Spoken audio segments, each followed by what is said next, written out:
যুবকরা যারা আছেন, আব্বা মায়ের খেদমত করা নফল না মুস্তাহাব? ফরজ। বলেন সকলে, আব্বা মায়ের খেদমত করা ফরজ। নামাজ পড়া যেমন ফরজ, আল্লাহর হুকুম পালন করা যেমন ফরজ, কোরআনের আইন মানা যেমন ফরজ, নবীর আদর্শ মানা যেমনি জরুরি, বাবা মায়ের খেদমত করা আল্লাহর হুকুম অন্যতম একটি ফরজ। এই জন্য আল্লাহ নবী বলছেন, আল্লাহ বলছেন রিজিক চাও, বাপ মায়ের পায়ে ধরে কান্দো, আমি আল্লাহ তোমাকে রিজিক দিব। এই জন্য যুবকরা, আব্বা মা আলাদা করার জিনিস না, বাবা মা আলাদা করার জিনিস না। যে বুড়া হয়ে গেছে, বের হওয়া বাড়ি থেকে, আমার নামাজ, আমার জিকির, আমার দান সদকা, আমার রোজা কিছুই আসমানে যাবে না, সব ঝুলতে থাকবে। বাপ মা রাজি তো কিয়া করে কাজী। বাপ মা রাজি, আল্লাহ বলবে বাপ মা রাজি কিনা ক। সন্তান বলবে আমার বাপ মার কাছে জিগাও, বলবে তুমি কি রাজি? হ্যাঁ আল্লাহ রাজি, যা জান্নাত। ওই টুকটাক ভুল আছে, দিলাম মাফ করে। আল্লাহ পারেন না? আর আল্লাহ, আমি হজ করছি 1400 বার, আমি মাদ্রাসায় দিছি, মসজিদে দিছি, এতিমদের খাওয়াইছি, বাপ মা কয় সুযোগ পাইনি তাদের খাওয়ানোর। আল্লাহ কয় বাটাম ছাড়া মুগুর নিয়ে আয়,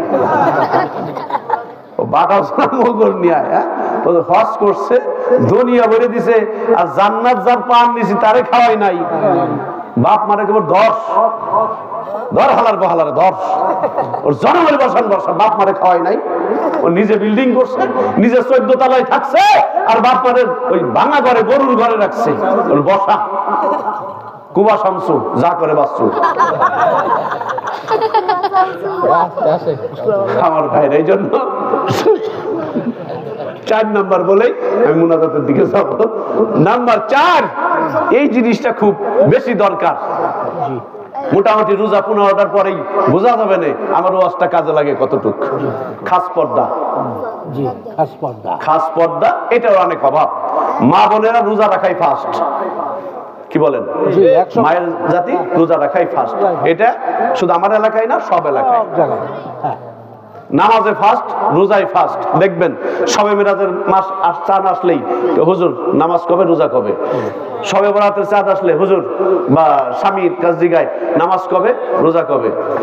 এরপরে যত এগুলা সরেস। কিন্তু মায়েরা একটা জিনিস যদি আপনারা সঠিকভাবে করতে পারেন, জান্নাতে যাওয়া আপনার জন্য খুব সহজ। সেটা হলো খাস পর্দা। এমনি পর্দা না, খাস পর্দা।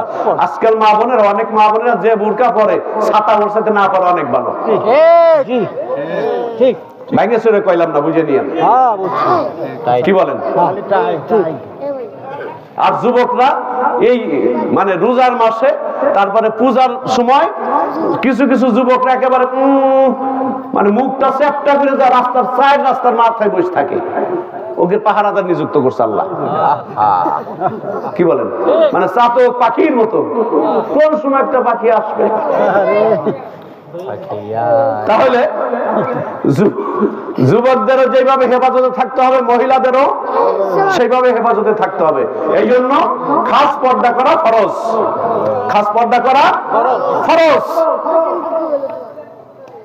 দোকানে যাবেন রোজা 15টার পরে, পুরুষদেরকে দোকানদাররা পাত্তাই দিবে না। যদি ওই হুজুর মানুষ মনে করবে যে কালেকশনের জন্য আইছে, যা সালাম দেন হুজুর পরে আইছেন।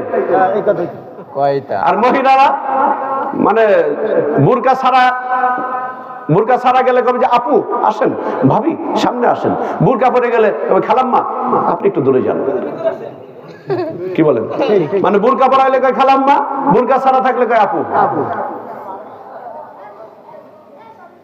কাকি ভাইকো কয় তোর ভাই তো বিদেশে। আরে ভাবি আগে কবেন না।